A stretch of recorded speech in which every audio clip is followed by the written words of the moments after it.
I think he's finding something a bit suspicious and he's going to come up. So I have warned you, Anne, don't moan. I'd leave her to it.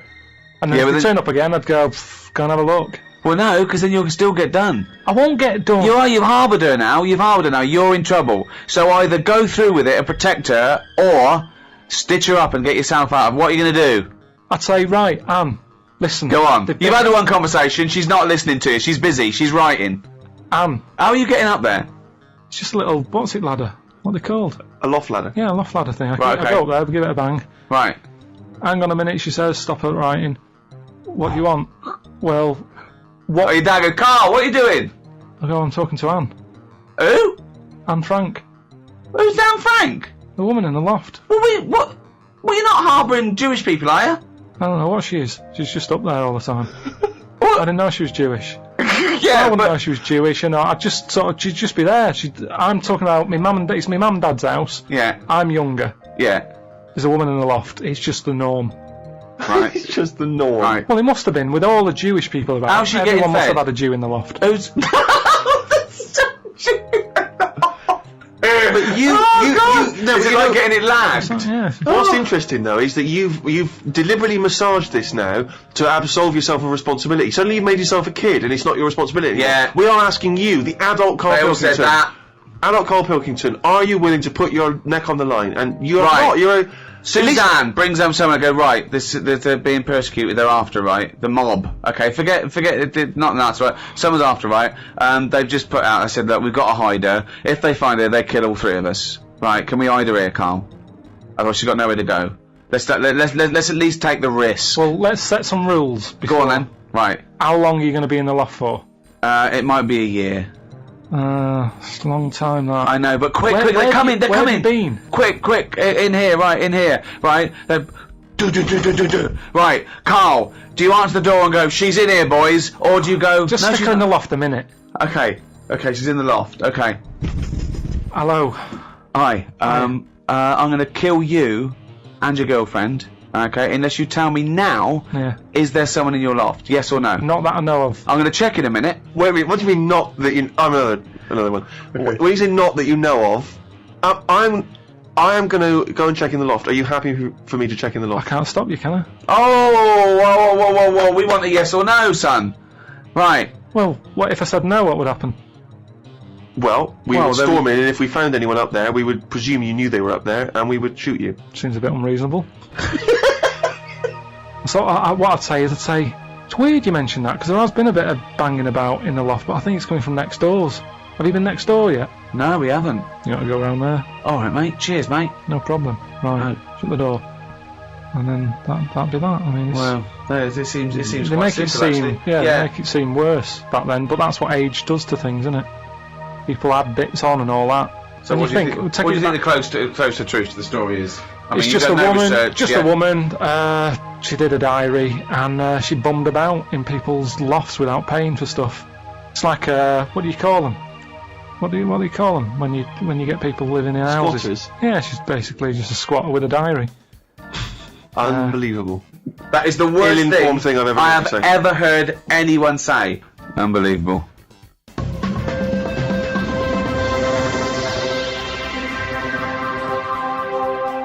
Carl, we've been doing this for a long time and we're struggling for stuff. We ripped off Room 101 last week, called it Room 102. You've done Brilliant. Rockbusters. No one saw through that. No, exactly, yeah. So, have you heard Desert Island Discs?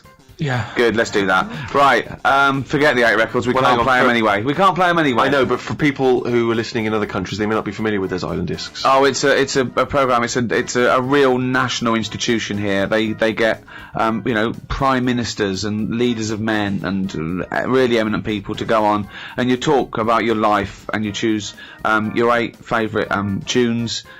You take a luxury item and you're allowed to take any book. I did it. I was very privileged and honoured and very flattered to be asked to do it myself last year. Apparently, they said, "What book would you take?" And she went, "You get the Bible." I went, "Well, good." And I took a book. I think a tabletop book of art. Why would you take that? Oh, so much. You can't take anything that's useful. It's just, it's You know, it's and your luxury item. You can't. I took a vat of Novocaine. I thought if I get toothache, I'm sipping on that till I die. If I'm stuck here with nothing to do, I've got 8 records. I'm gonna be sick of them. That's the thing. I'm looking at art. At least I'm looking at something. You know. What book would you take, Carl? Well, I wouldn't take an art book anyway. I know that. Right. Okay. Because So come on, you're then. gonna get One sick book. of it. You're gonna get sick of. Right. One book. You can't get sick of art either. You okay. can. You can. You can have a brilliant picture on your wall, but eventually, remember what I've said to you. Your eyes get bored of anything. I don't remember him saying that. I think I blanked out. I think he came in one ear straight out the other. Well, that's why relationships break up, isn't it? Because the eyes get sick of looking at that other person, and you go, "My eyes want to change." That's what it's all about. Me eyes want to change. Okay, come Sorry, on, love. Fucking hell, choose a book to I'd take. probably take a dictionary or something Oh, like that. that's ridiculous. Why? Why would you take a dictionary? Just because I'm not that good with words. But why do you want words for? You're not talking to anyone anymore. You don't have to worry about the vocabulary. You have to worry about... Oh, But there'll be a lot of and- talking to yourself, probably. It'd be nice to sort of... Oh, so interest- you're going to bring yourself up on your grammar, are they? You're talking to yourself and you go, oh, Carl, you're an idiot. You don't say it like that. Let's Well, if look you've up. got to talk to yourself, it'd be nice to have... Why are you someone- talking to yourself, you maniac? Because there's no one else about. Yeah, but you don't open your mouth and actually verbally talk in order to talk. But also, what does it matter if you've got a dictionary or not? Who's arguing with who? Because sometimes I feel frustrated when I can't get my point across. But it's just you! Exactly, already that's know your more point. annoying. So- Look how so- you're getting annoyed now. You're annoyed with me because I can't explain what I mean. Yeah. I don't want to be annoying myself. Why would you be annoying yourself? But you already understand your point. You don't need to vocalise No, it. sometimes I think through what I'm saying. And Yeah. I think, does that make sense? And sometimes I'll go, no, it doesn't. And I'll go, why is that? And then you're working it out in your head. Now, if I've got a better vocab, I'll have a good little chat.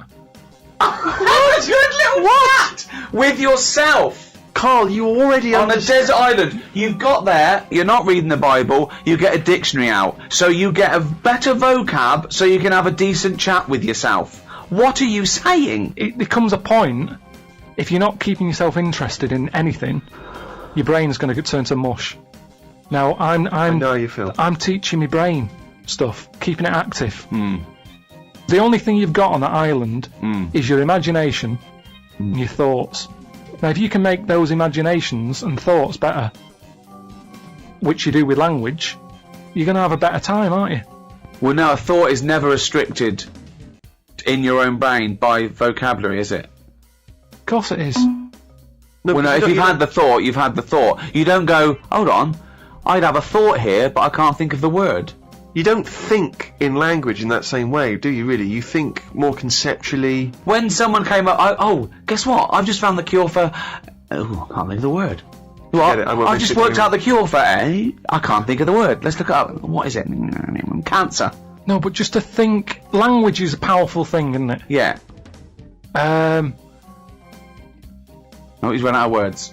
You see, this is what I'm saying. It's sometimes difficult for me to get my point across with what I mean. Yeah, but that's fair enough if you're communicating, say, in this environment, and it's, dare I say it, perhaps a shame that you didn't read a dictionary before we started doing the podcast and all the broadcasting. But anywhere, you've waited here on a desert island with no fucker around. Well, no. Well, I think by then, by the time you get shipwrecked, there would probably be a few more entries to the dictionary. Grippage, foodage, rummaging, replenishing. So what? All words are made up. Orange. One day someone went, what? He's got a head. He's got a head like It's Sunday. got a I head don't of think what? it It's is. got a head like a fucking what? I don't even know what. It's got a head like a fucking what? Well, that's what I'm saying. Let's make up a word. It looks like a orange, like a fucking round No, orange. orange. And the other thing is, say if I am captured. By who? Ooh. What? By who? By a boat that's passing.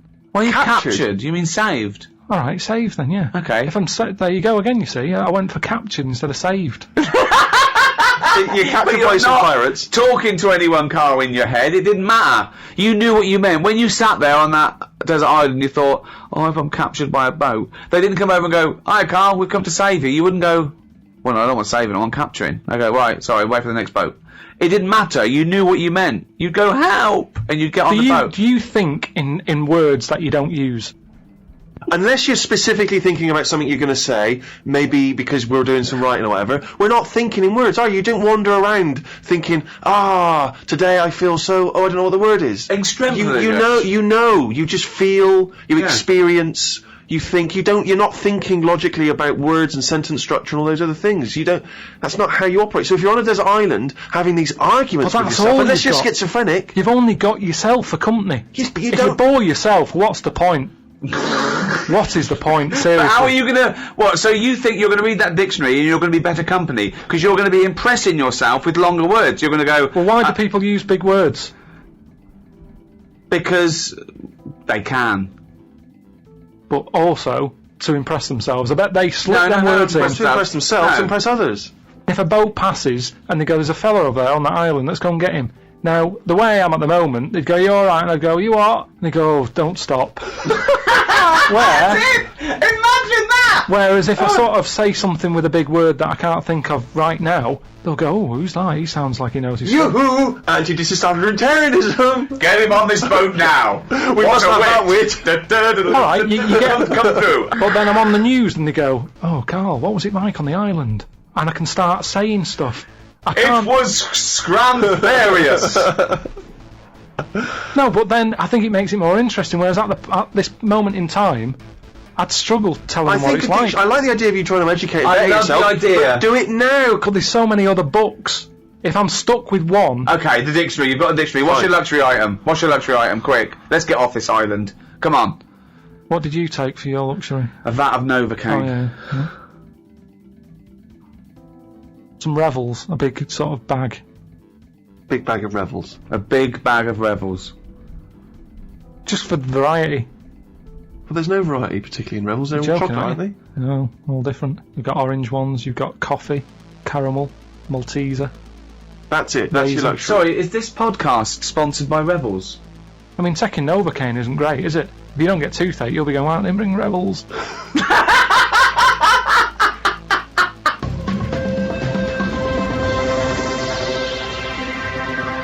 Thank you for listening. I mean, you are martyrs, saints and martyrs to have listened to this all these years. So that's it from us. Why don't you start again? Go back to the beginning and listen to all of them. The back catalogue, 5 series. See if you can find one wise word from Carl Pilkington. And if you listen to this in the future, I'll tell you what, the world's gone downhill. No, it'll just be different. I don't think it'll go downhill. It's just going to change, and things are going to be different. We've talked about fat people. Is that a bad thing? Mammoths were fat, weren't they? Yeah. Then they died out. Then you get the Ice Age, and then this has happened. It's all going to happen again. That's what's going to happen. Brilliant. You just decided that now. Definitely. Well, that's what happens, isn't it? A weed grows out of a crack. Put weed killer on it. 2 weeks later, it's back again. That's what the world's like, a big weed. We're just a weed in the universe. Good night, everybody.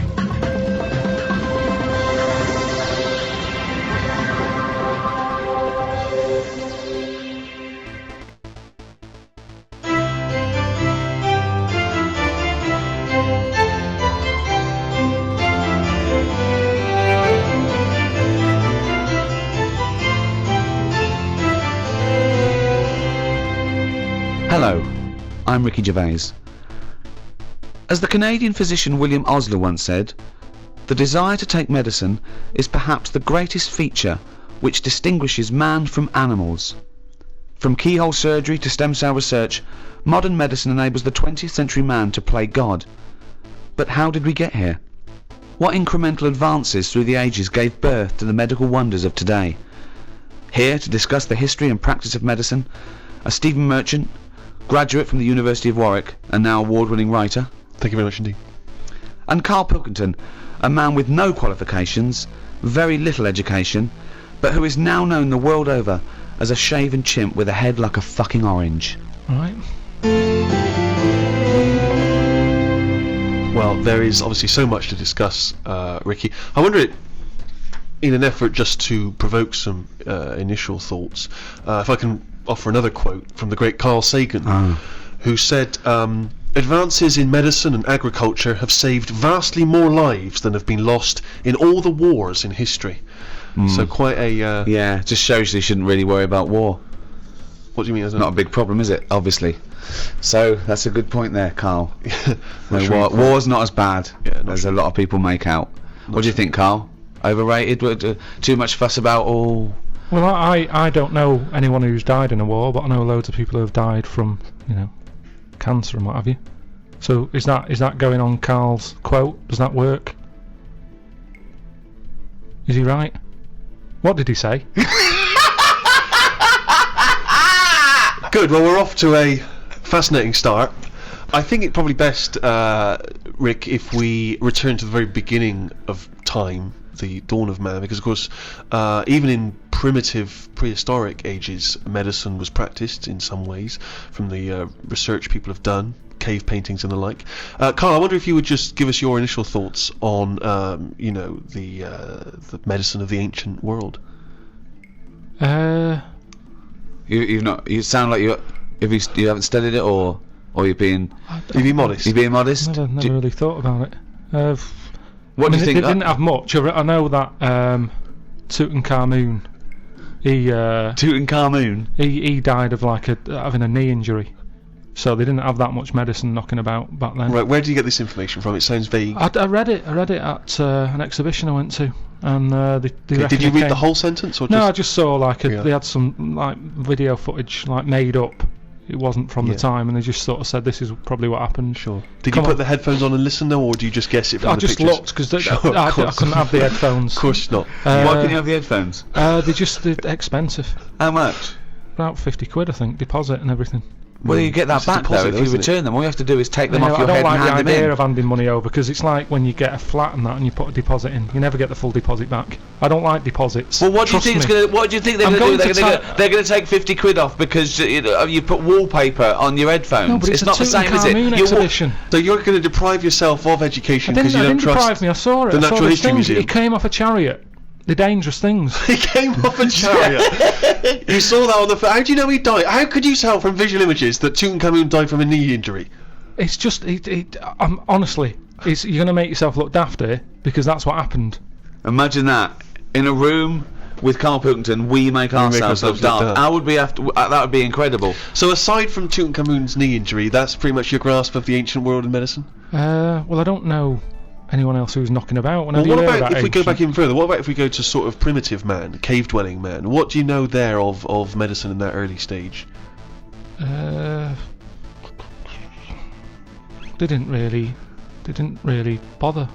Okay, is that Gaiman and those absolutely, of course, tribal lords that would say, well, that was I assume even pagan man had sort of apothecaries that certain roots and shaman who would use herbs and so on. But of course, if we go back to primitive man, you're obviously familiar. I believe it's pronounced is it trepanning?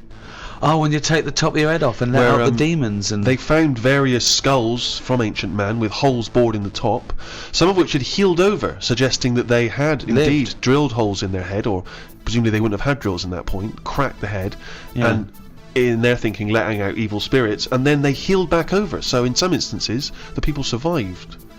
Don't you think it's fascinating that there was one point when man discovered that this thing that we now call the brain, which sort of houses the mind, he knew was in his head? It's not that amazing. Well, no, it's not to you, because you know it's there. But but back then, I reckon I'd know that's where it is. Why? Can you feel where you're thinking? Well, it just makes sense to put it there. Why? When you think and you speak, it comes out your mouth. So it just makes sense that whatever's near that is near to the mouth. If your brain was in your foot, it'd take ages for you to say anything. No, it wouldn't. Why? Yeah. This is like actually talking to a primitive man about his understanding of medicine. They would have more insight. By this point, we'd have just cracked open your head to get the demons out.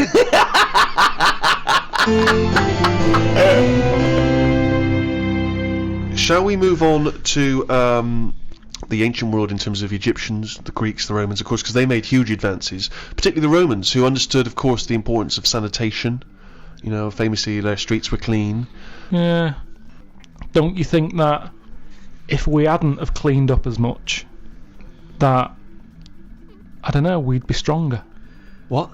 Well, I know what you mean. Yeah, they say now, don't they? They say let feed your the baby, kids eat eat dirt. mud and Yeah, all of that. course. Well, that's building up its sort of immunity system. If you're too closeted, you don't fight it. And that's exactly what immunisation is, giving you a bit.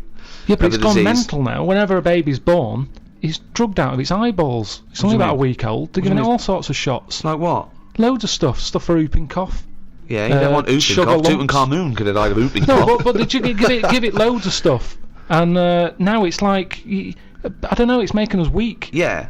Soon there's going to be things that, one, we're not immune to, and two, our antibiotics no longer work, because of course things like the viruses and bacteria or whatever, they evolve and change so quickly that you can't keep up with them, and also there's this big thing, like the superbug, for example. There's a very strong theory that says that it's where people took half the course of antibiotics, and what it did was it was almost like an immunisation to the bacteria and virus against the antibiotic. They got stronger. That's what I mean. So yeah, we need some germs, as you'd call them, but there are some that we have eradicated. I mean, I think it was in our lifetime that they eradicated smallpox from the world. They just stopped it, and it saved, millions and millions of lives, and they wiped it out. There are rumours, of course, that both Russia and America still have the smallpox virus under lock and key, which they could theoretically breed and use in a chemical warfare situation. Well, there was a bit of a scandal a few years ago, I think 10 years ago, where in a university laboratory someone came across a marked yogurt pot in deep freeze that had smallpox in it. That was a hangover from the 70s. When you say it was marked, was it like someone's put their name on it because they don't want someone to eat their smallpox yogurt? I think they looked into it, and it was the deep frozen smallpox virus that thawed out They and just released. left in a fridge. Well, I think so. Yeah, it was an I don't admin understand. problem. I'm sure that somewhere. What I mean is, it's under lock and key or frozen at minus So that's 200 not good degrees enough, is centigrade. it? Why? Under lock and key and all that. It's not good enough. Get rid of it. Why are they keeping a little tub of smallpox knocking about? Well, are they not meant to be? Well, No, that's but a what was he doing lesson. there in the first place? To me, that's like in James Bond, where they don't kill him when they have the chance. There's always that little thing of, let's play with danger. Let's keep a bit. Yeah. Well, it's Pop it probably next to AIDS in the Chiara bottle. I don't understand why you'd store that. Well, there's probably a presumption. It's probably an overhang from the Cold War, where people were thinking, well, listen, what if Russia's still got some smallpox? We better hang on to some smallpox. It's just Yeah. clutter though as well, isn't it? You see, we're obsessed. We're keeping stuff. And it's the same with germs. We can't even say, get rid of that. We won't be needing it. Smallpox. We'll keep it just in case. Get rid of it. We've got this obsession thing again. It's saving everything. It's like how we save every animal, even a germ. We get upset about if it dies out. Yeah, Keep a but bit, well, keep a bit. you say that, but of course, famously Alexander Fleming discovered what may be the most important breakthrough of the 20th century, which was the first antibiotic, I think, in 1928, and he's literally saved hundreds of millions of lives with that, changed the face of modern medicine. And he discovered that because he left a bit of old bread out for a while, and it went all mouldy in his kitchen, and he thought, oh, what's that? Oh, let's have a look. Like I've said to you before, it's down to him being scruffy more than anything. It just seems like there's a lot of scruffy kitchens around that. You're saying. But think if his cleaner had come in and gone, "Oh, Mr. Fleming, you disgust me, you fucking filthy scruffy cunt. I'm gonna throw all this bread away." He's gonna go, Maud, what'd you do with that old bread I left out? It'd gone green, sir, so I chucked it away. Oh, Maud, you dopey fucking slut. You've just caused millions and millions of people to die. Keep out of my fucking kitchen. I know, but don't put it there. It's the same way smallpox in a you're on yogurt Maud's side. pot. It's in a yogurt pot. Wow. You're asking for trouble. But what if Maud had come in and thrown that away? Again? He couldn't shout at her. She's doing a job. I'd be annoyed if it was still there. Yeah, I'd say it's been here now for a couple of weeks. You haven't even asked. There's a lot of cleaners. That's part of the problem, I'd say. The cleaners. They're not doing the job. That's the problem in hospitals, isn't it? yeah. There's filth everywhere. Well, they proved a point. In one hospital, they brought a team of people in to show doctors and nurses how to clean things properly, and deaths went down 30%. There you go. Just from properly washing your hands and properly washing the floor and things. That's amazing, isn't it? It's pretty simple. Just don't put like yogurt pots with smallpox in the fridge. I mean, that's a starter. Yeah, but you were saying earlier, let's let babies eat mud, don't inject them. Yeah, but let them crawl around a dirty floor, clean up the floor, and no one would die. I did say that, but we've gone too far now. Babies are coming out mad. Oh, they can't handle anything now. Oh, he's got a runny nose. They're coming out all mardy. Get ill. Yeah, they get ill easy. They're not tough babies anymore. We're ending up with a load of weak people who need looking after all the time. That costs a lot of money, and they can't do anything. They're useless. Now that doesn't happen in other nature. If a little weak bird is born, you see Bill Oddie saying that won't last. he says that won't last a week, and he's right. You watch it and say, oh, that third baby that came out, it died. And what's your point, Carl? That modern medicine, which can help people live to the age of 75, 80, that it shouldn't be doing that? It should let people just die off? Well, here's something, right? The estate that I grew up on, there's a woman there. Yeah. Scruffy Sandra. I like her already. Oh, it's great. It's so descriptive. Now, she had no chance, even if she cleaned up her act. Yeah. She'd come in looking like Pretty Woman. You go, all right, Scruffy. No, what's the point? What is the point? So the thing is, she used to always get on these buses called dialer rides that were sort of like posh taxis. You could call for one, it'd come round to your house, and it would pick you up, and you'd pay like 50p. But it would pick up a bunch of other people as well. Yeah, on the way. So it would take ages to get to where you're going. That is. Oh, it's good though. It's kind of a bit of a day out. Old people used to love it because you'd get to see things. Right. And you'd hear a call coming in on the radio that Scruffy Sandra's being picked up, and you go, oh god. And she'd always have loads of bin bags with her for some reason. Now the thing is, well, she sounds clean. She stunk. Well, she's taken out the bin bag. Was she homeless? No, she wasn't homeless. No, she used to just she just didn't bath and that. She just stunk. But the weird thing is, why didn't they call her Stinky Sandra? She never was ill. Right. People didn't sit next to her. Yeah. Because she stunk. Yeah. Now, because of that, anyone who might have had a bit of flu or a cold never sat next to Scruffy Sandra. Right. Because she stunk. But that was good. That was like a protection thing for her, because she knew that because she stunk, no one wants to sit next to her. She wouldn't pick up the germ. Right. No, but this is quite. Your point is, in order to fend off illness, you have to not bathe, and so you stink. So you're saying that it wasn't that she'd built up an immunity; it was that she stank so much that flu wouldn't come near her. This is such a specific example. It's not applicable in any other scenario. There's always colds. There's always flu. It's whether your immunity is good or bad. The times I get ill are usually after like a long haul flight or something, when you're surrounded by it and you're run down a little bit. Or maybe if you didn't bathe for 3 days before the flight. Yeah. So it's always there. There's colds and flus everywhere. That's interesting, isn't it, that more sort of colds are spread through shaking hands than people just taking in the air, because people sneeze into their hand and they think that's sort of safer. Then they shake hands and you get it on your hand and it sort of dies in the air quickly, but it stays on your skin a bit more because it's you're nice and warm, lovely environment. So that's why some sort of germaphobes don't even shake hands anymore. Yeah, but that's going too far, because they're going to die or something. You can't be that paranoid. You've got to get on with your life. Loneliness. And it's good to feel ill, because when you feel better, you appreciate how good you feel. Doesn't make any sense at all. It's good to feel ill. Doesn't make any sense at all. No, it does afterwards. The other weekend, when I was ill, I don't know what was up with me, but I got something. Symptoms? Went to the toilet a lot, felt sick at the same time, got a sweat on, felt weak, had the shakes. Just a bug, yeah. Lasted probably about 24 hours. After that 24 hours, you go, oh, I feel good again. It's nice to feel good again. And it makes you appreciate how good you feel.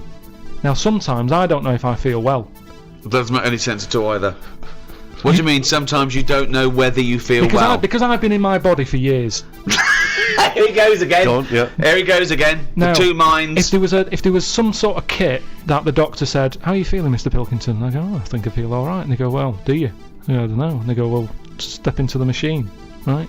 Get into the machine, and if he could somehow transfer my feeling into his body so I could feel how he feels, and then he can feel how I feel, and he'll go, oh, you're not well at all.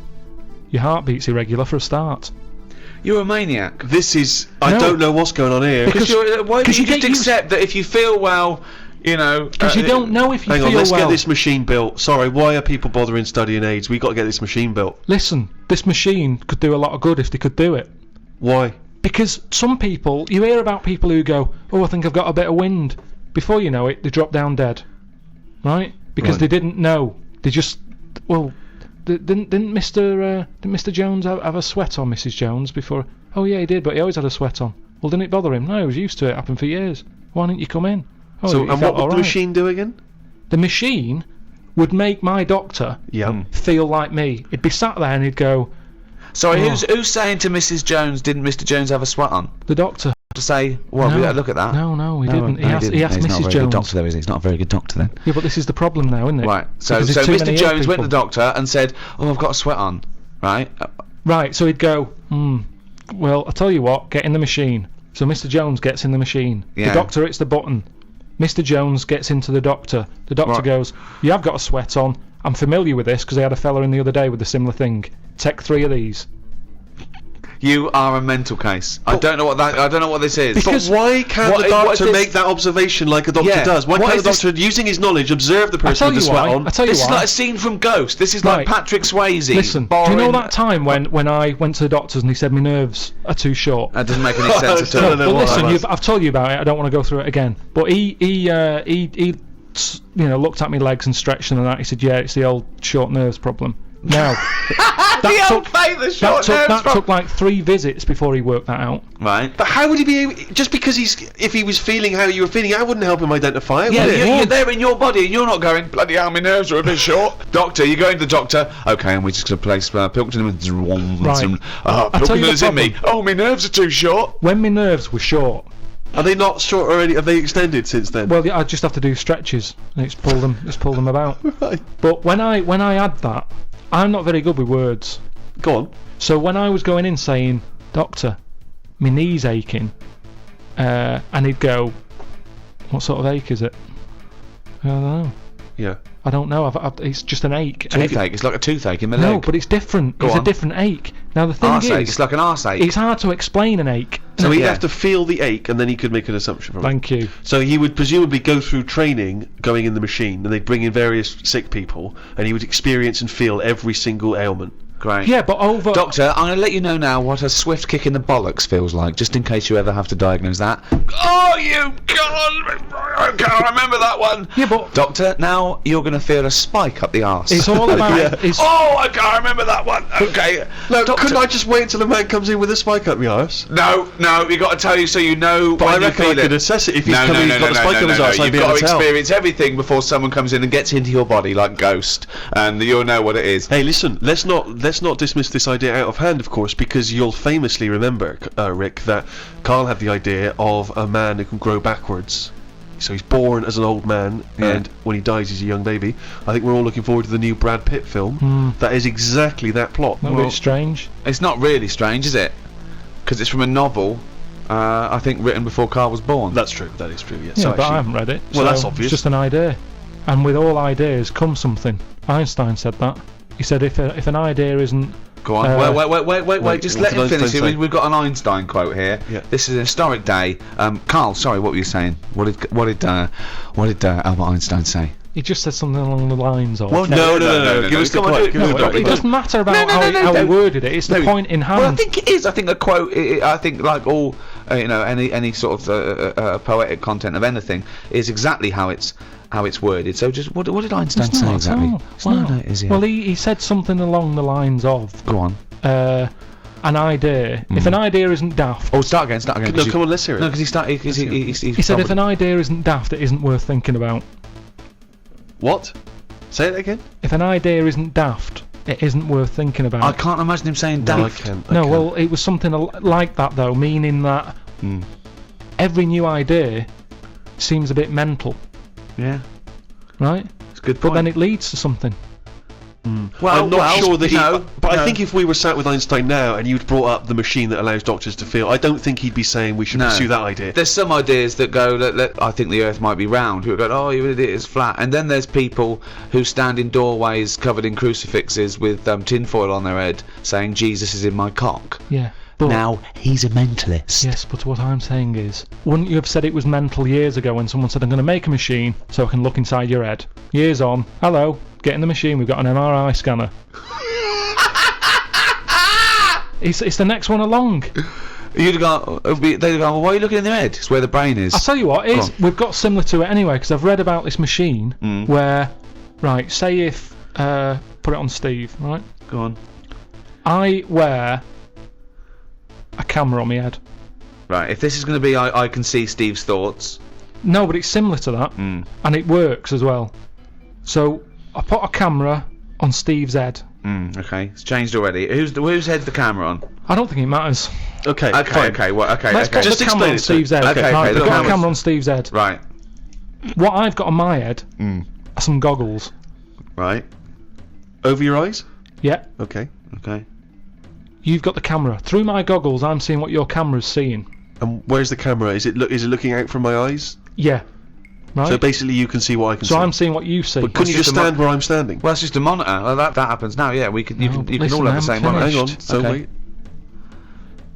So...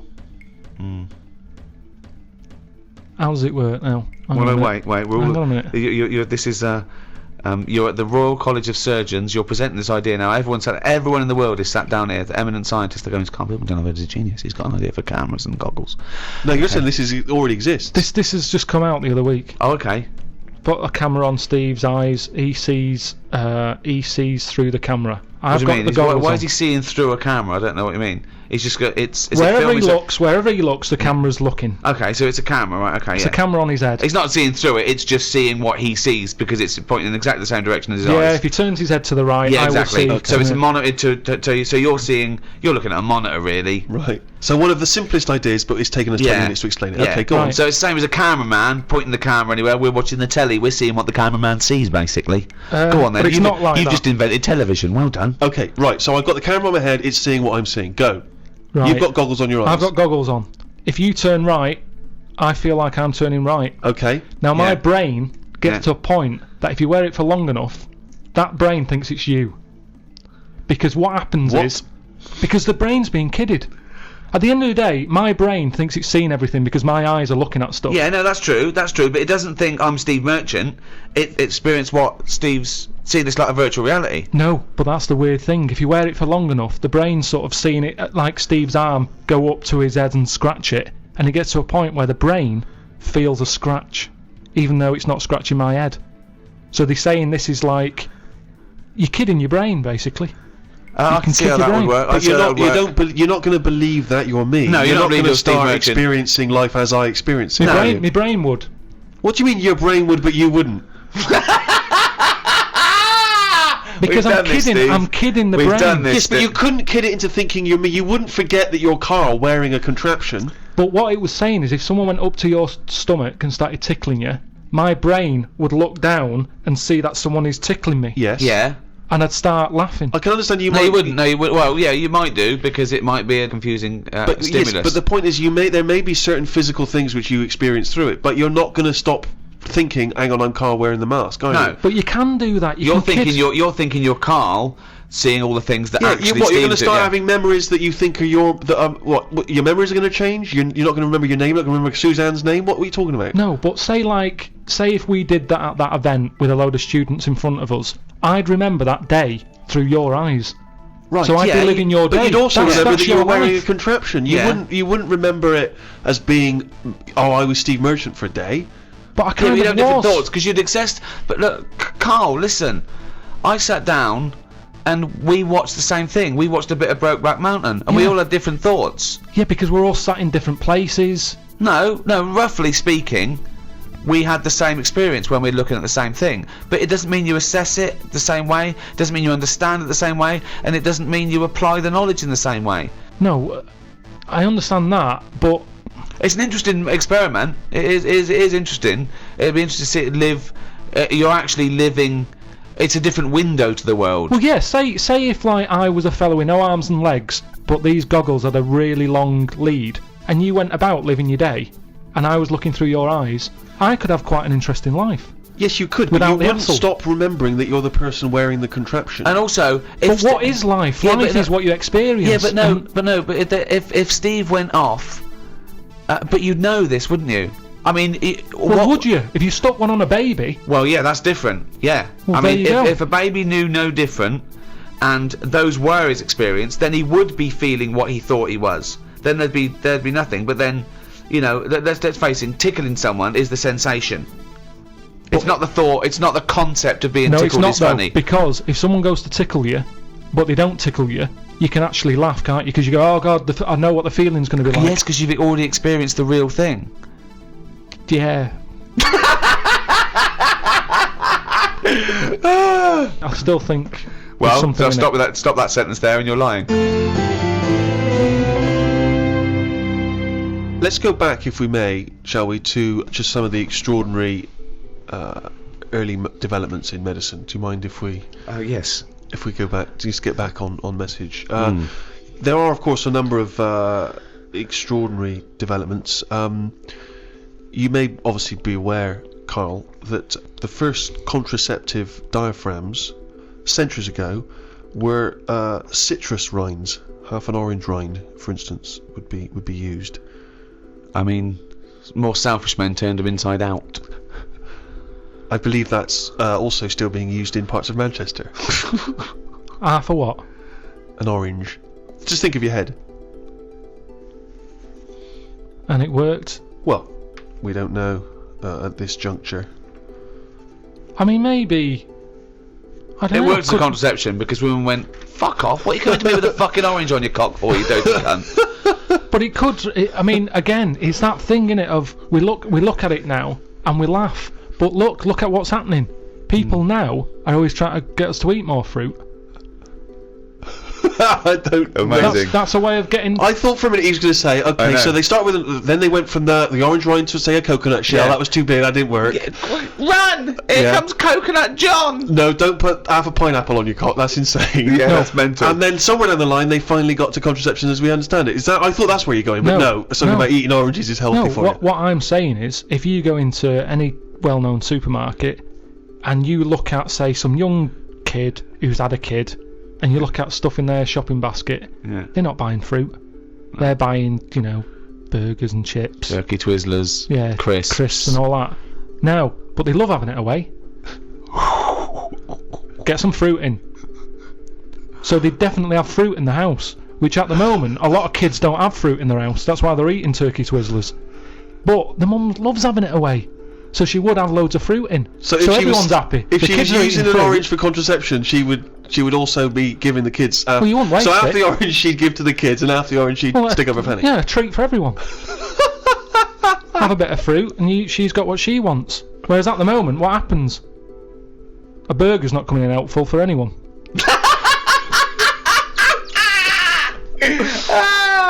If you want me tonight, pop a sesame seed bone on your cock. Take out the fucking pickle. No one likes a fucking pickle up the fanny. Oh, he's a bloody romantic. He popped a plum roast sausage up my fanny yesterday. He loves me. Oh, fuck no.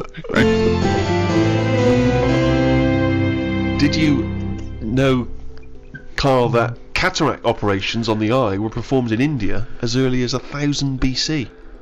The fees of eye surgeons were rigidly fixed by law and were quite generous. So, for instance, if you're a very rich person, it cost you about 10 shekels. If you're a slave, only 2 shekels. But if the rich person lost the sight of their eye after the surgeon had operated, they would cut off the hand of the doctor. What? So he gets one chance at it? Well, he doesn't want to screw up. Yeah, I know, but everyone's allowed a couple of errors. That's how you learn, isn't it?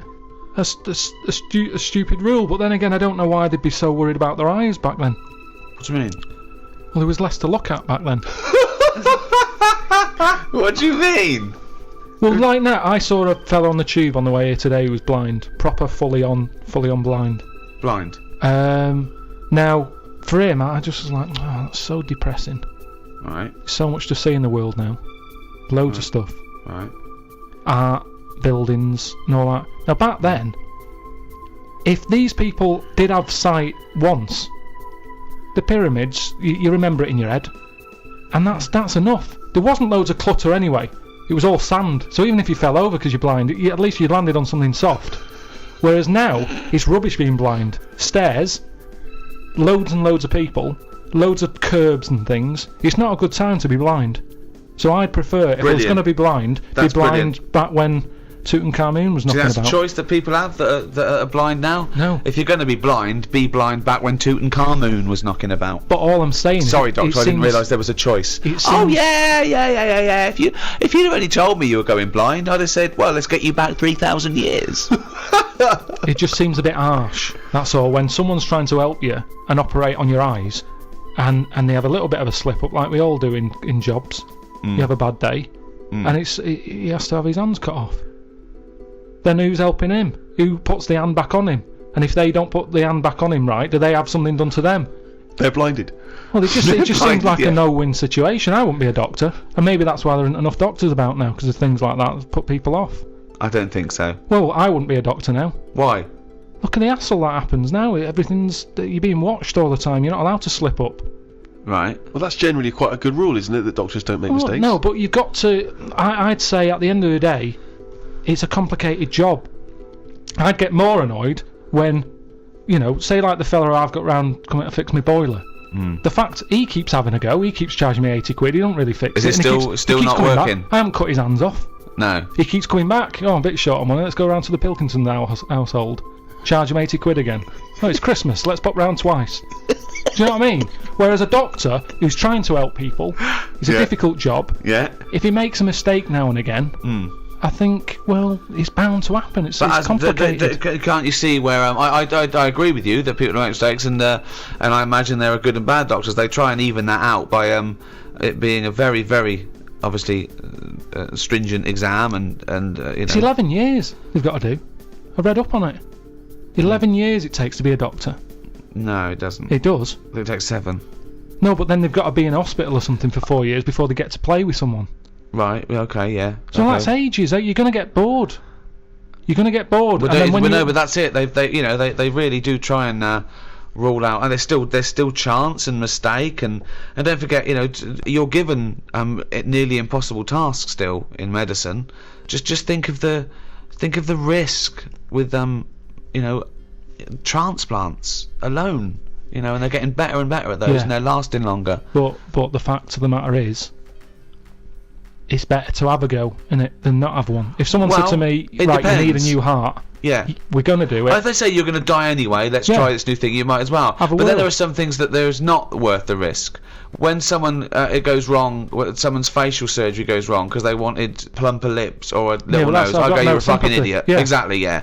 You Yeah, shouldn't waste- even be doing that. Doctors shouldn't even be allowed to do that. I don't know think. why, I really don't know why a doctor under a Hippocratic oath takes the risk of something going badly wrong, sometimes general anaesthetic, because they can't be bothered to fucking go for a run. Right, so they have fucking bits sliced off and tied up and sucked out. I want to go, you lazy fucking fat pig. Just go for a run and stop eating burgers. Right, you might fucking die. Oh.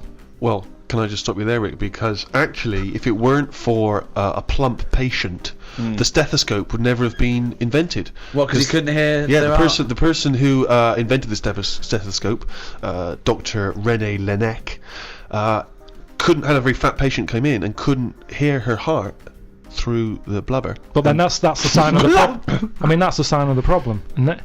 Yeah. I mean, rather than saying, hang on, let's get a bigger chair in for her because she's got a fat arse, I'd say, well, you're not welcome here. If you can't get through the door, I'm not seeing you. I mean, if you've got a doctor who's having his hands cut off because he messed up an operation, yet fatty's coming in and getting special treatment, I wouldn't give him time of day. You see, this is what I'm saying, right? This is going right back to what I was saying at the beginning. The problem is, we've got pills for everything, and all this is doing is making people treat the body badly. Because you're going, be alright, there'll be something.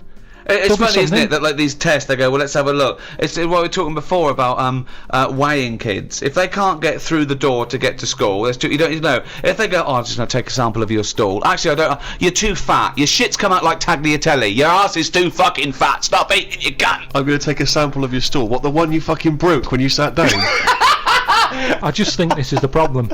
You know, we can do too much, and because of this, people are going, I don't care about my body. They worry more about the plasma telly getting a scratch on it than they do about their own body. Exactly. And if we stopped giving them tablets willy-nilly, they'd have to look after the body more. Willy-nilly is one of the worst diseases in the Western world, of course. Now, medicine is the art or science of healing. And that doesn't always have to be a drug or a surgery. I mean, bedside manner has a lot to do with things, and also it's all about care as well. We mustn't just forget that some people don't need medicine; they just need help. For example, there are people that help disabled people have intercourse where they can't, maybe get on to the woman herself, and there's someone that actually helps the man put in his penis to the woman's vagina. They leave the room. What? I've never even heard of this. It's true, absolutely true. They're Steve? helpers. Yeah, no, I believe that is the case. Yeah. And that's just as needed as anything that might cure It's their not. own- It's not. That's pleasure. Yeah. So what are you saying? Because you can't walk or move, that you can't love someone and want to share that love? I'm just saying it's not a priority. Well, no, but they're going to live. They're healthy apart from their disability. I've met someone. They want to consummate this love, and someone helps them out and goes, well, that's part of my job. No, it's not part of the job. Well, it no one is would part take of this the job job on. because that's their job. I have never heard anyone say, I've had a right day today. Why? I've been playing with Arthur's tackle all day. They don't I've play never- with Arthur's tackle. They pop Arthur's tackle in Hilda's vagina. I don't think they do. They do. How can they enjoy that? I mean, They're not maybe doing it to enjoy it. once, and they'd go, that didn't work, did it? I didn't enjoy that, Hilda. No. How can they enjoy it with a nurse stood there They having to don't. do that? They help her in. She helps Arthur in, or he might be a male nurse. Pops Arthur in. Goes, okay, Arthur. I'll see you in a few minutes. Right. Goes outside. But That's good what's to the see. point, though, in that? Why? Because it's all about the mood and everything. He's just stuck onto like a stag beetle clinging onto a leaf. There's no enjoyment in that. Oh, the well-known stag beetle copulating with a leaf syndrome. No, but I'm That's just the saying. one-known position in the Kama Sutra. I'm No, just he saying, knows that. I think it's a lovely act, and someone's willing to. Wouldn't you help someone Definitely in? not. No. Definitely So no. Look, says a guy goes. Oh, this is my wife. We're both say, well, I can't. Can you just pop me in, Carl? You're the only. You're the only person around. No, I don't think it's important But there are enough. people. What do you mean you don't think it's important enough? I'd be happy to go round, put the washing on for them, make the bed. Do you want a cup of tea? Yeah, I'd love one. There you go. Oh, just before you go, forget it. If they asked me to do that, I'd quit. And I don't think it happens because people It wouldn't does take that on happen. for a job. You It never does. hear about it on Comic Relief when they're raising money. They don't go, thanks to Midland Bank for this $100,000. That's going to go towards Arthur getting his end away. That's No. ridiculous. So you would rather them not have the pleasure of each other than just help them in. No, because they'd work out some way that they could do something for each other. I want to play the guitar. My fingers aren't long enough. I've knocked it on the head. It's the same thing. If you can't do it, don't do it. So are you telling me, right? Okay. Supposing there's a little fella who's got no arms, no legs, right? Right? Little Bob. Okay. There he is. All right, Carl. Right. He's got a friend, another little fella with no arms and no legs. All right, Carl. Right. They love each other. Two little fellas, two little dwarves with no arms and no legs. Okay. Lovely little fellas. They get married. Okay. Yeah, Carl, you can't put my my penis up my boyfriend's bottom, can you? No, I can't. No. Why not? No, Why do not? you need Carl? anything else doing? No, I'm fine. Yeah, I've got No, it's weird how you can manage everything else. Well, no. I'm here to help you. Everything else seems to be sorted. Well, I'm just in the Why do you chair. need help in this department? Well, because he's over there and I'm here, and if you just pop me in and just No, leave I'm the not fella- doing that. It's not good for you. You've lost your arms and legs. You'll be losing that soon if you carry on sticking it up there.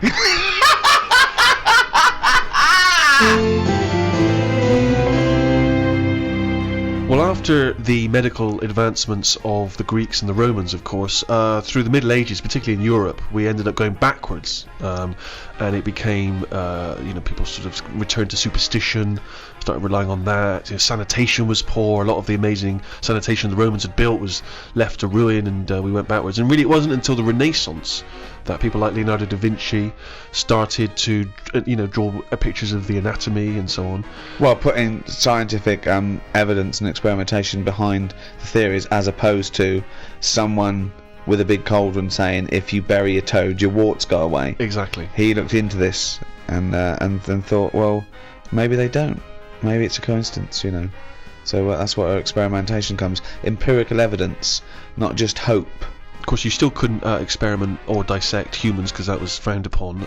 So often they would actually, the only people they were allowed to dissect and operate on were criminals. And at times, criminals would actually be dissected or cut open whilst they were still alive as part of their punishment. Is that ever justifiable? Do you think, Carl, that people sacrifice for medical advancements? They do it now, don't they? You hear about these people having, tests done on them. You get paid 20 quid and they say, let's rub this cream on your head. Yeah. And you get your 20 quid, and if your head goes funny, they say, well, you took the 20 quid, it's your own fault. Wasn't that a student that took a few grand? He became the living elephant man, didn't he? Oh, yeah. It was quite horrific. His head was in all kinds of weird shapes. I mean, that's unfortunate for 20 quid. But I'd say do it on the ill people, because they've got nothing to lose. Just test it. It's, all this testing on animals and that. Well, don't test it on animals. If you've got an itch, the doctor can say, I've got this cream here. We haven't tested it. It might work. It might make it worse. Give it a go. Right. Yeah, but the whole point is that if you do that, someone's head might blow up to the side of the and elephant it might man. outweigh the ailment. That's happened already. A fella who had nothing wrong with him has now got a head of the elephant man for 20 quid. Yes, I know. Well, but That isn't fair. No, I know. But you're saying you're going for athlete's foot. Rub this on your feet. Oh, your bollocks fell off. Never mind. It was a chance we had to take. I mean, that's a particularly sloppy bit of medical research, that one. I know. Yeah. No, but say like my aunt, right?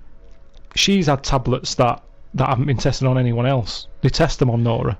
She's up for it. She's like, oh, I haven't had that. What's our little tester? Yeah. She loves it. But she knows that that's the case, and she's happier to give something a go than not a go. I mean, it's ridiculous the amount of stuff. She rattles. She carries that many pills, like a maraca. You can hear her coming. But that's the way her life is now. She's just used to the fact that if it weren't for all these tablets, she'd be dead. Yeah, but well, not necessarily. But the pills. She doesn't take pills that have been untested. She's not taking experimental pills. I think she's honestly, she's got so much. Well, so again, you just made that up. Then you just assume that they haven't been tested on someone. Where'd they get them? Where'd they get these pills from that haven't been tested? Well, it's all very new. She's on a lot of new medication. That can go either way.